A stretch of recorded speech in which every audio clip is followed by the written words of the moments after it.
BJP প্রার্থী চিত্রজিৎ রায় Islampur DCRC counting সেন্টারে পরিদর্শনে এলেন। বিজেপি প্রার্থী নেতৃত্ব ও কর্মীদের সঙ্গে নিয়ে দেখতে আসেন।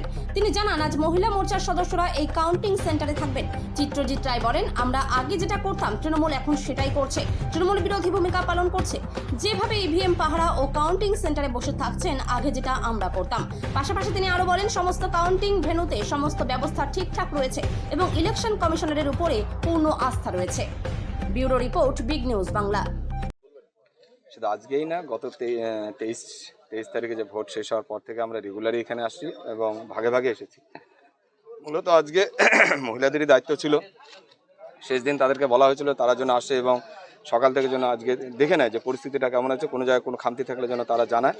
সেই উপলক্ষে আজকে এখানে আসা এবং সমস্ত আমাদের বিজেপির টেন্ট কিংবা তৃণমূলের টেন্ট কোথায় আছে সেগুলো দেখা, আমাদের টেন্টের যে সমস্ত কাজগুলো ছিল সেই ব্যবস্থাগুলো করা এবং আগামী দিনে একটা লড়াই শেষ হবে সেই উপলক্ষে আজকে আসা। সবাইকে কি বলবেন ভোটের আগে, ভোট গণনার আগে?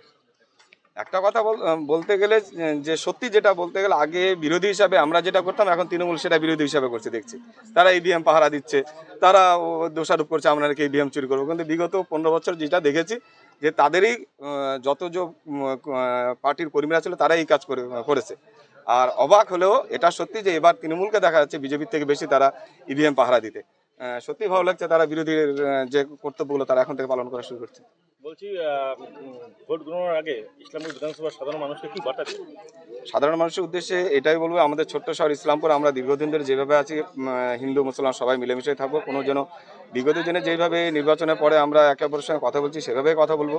নির্বাচন একটা শুধু সাময়িক একটা ঘটনা, কিন্তু সম্পর্ক আমাদের দীর্ঘ 30, 40, 50 বছরের কারোর সঙ্গে সম্পর্ক আমাদের রয়েছে। সেই সম্পর্ক যেন সেই সম্পর্কের মতনই থাকে, বন্ধুত্বের মতনই থাকে। আপনি এখন কি এসে দেখলেন, ইভিএম পর্যবেক্ষণ করলেন?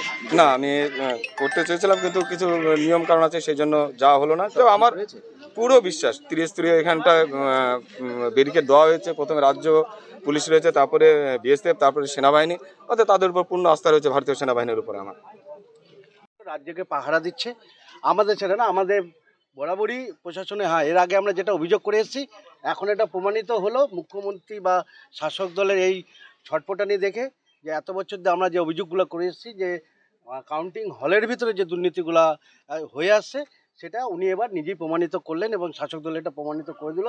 আর তাদের এই সব পাহারা দেখেই মনে হচ্ছে যে না, আমরা যতগুলো অভিযোগ করেছিলাম সবগুলোই সত্যি।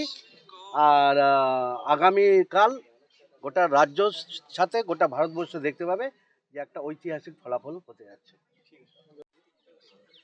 দেখুন, আমরা দলগতভাবে আমাদের তো ডেলি দিনে আমাদের আসা হয়েছে, আর আজকে এসে দেখলাম যে প্রস্তুতি কেমন হচ্ছে। আমাদের কিছু ছিল প্রশাসনকে বলার, যেরকম আপনারা দেখবেন এই বাউন্ডারি, এই যে ব্যারিকেডিংয়ের বাইরে বড় বড় গর্তগুলো আছে সেগুলোকে বন্ধ করবার জন্য, তো ওনারা বলবো এটা করে দেবে।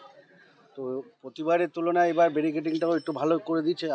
আশা করবো যে আগামীকাল যে কাউন্টিং হবে, ফলাফল যাই হোক, প্রতিবারের মতো ইসলামপুরটা অন্তত পক্ষে আমরা শান্তিতে থাকবো, এটাই আশা করছি। বাকি তো আগামী দিন বোঝা যাবে কী হচ্ছে। পর্যবেক্ষণ করলেন? হ্যাঁ, এমনি তো সবই ঠিক আছে। আমাদের নির্বাচন কমিশনের উপর আমাদের বিশ্বাস আছে, ভরসা আছে, প্রশাসনের প্রতি ভরসা আছে। আমরা ব্যাপারটা হচ্ছে যে এখানে ওই একটা কথা, হিন্দিতে কথা আছে না, চোরকে দাড়ি মে তিনকা, মানে যারা এত বছর দুর্নীতি করে এসছে, চুরি করে এসছে, তাদেরই ভয়টা এবার লেগেছে, যার জন্য আমরা এখানে সকাল থেকেই আছি, এর আগেও এসেছি। তো আজকে আমাদের প্রার্থীও আছে, আমরা সিসিটিভি দেখছি বা এখানে কালকের জন্য আমাদের একটা চলছে মহিলা মোর্চার সবাই, বা আমরা মহিলা কর্মীরা অন্যান্য সবাই এখানে আছে, দেখব কাল এই সুস্থভাবে গণনাটা হয়ে যাক। কালকে আমাদের প্রার্থীও জিতবে এবং গোটা পশ্চিমবঙ্গে আমরা ভারতীয় জনতা পার্টি ক্ষমতায় আসবে এবং আমরা গেরুয়া আবির খেলবো। খুশি বিশ্বাস। বলছি, যেদিন থেকে শুরু হয়েছে দিন থেকে আমরা ভারতীয় জনতা পার্টির পক্ষ থেকে দুবেলায় এসে পরিদর্শন করছি। আজকে আমাদের সাথে প্রার্থী আছে, আমাদের মহিলা মোর্চা আছে, আমাদের বিভিন্ন কার্যকর্তা সবকে নিয়ে আমরা আজকে পরিদর্শনে আসলাম। আমরা আজকে পরিদর্শনে আসলাম সকলে মিলেই। তো আশা রাখছি কালকে একটা ভালো ঐতিহাসিক ফলাফল দেখতে পাবো।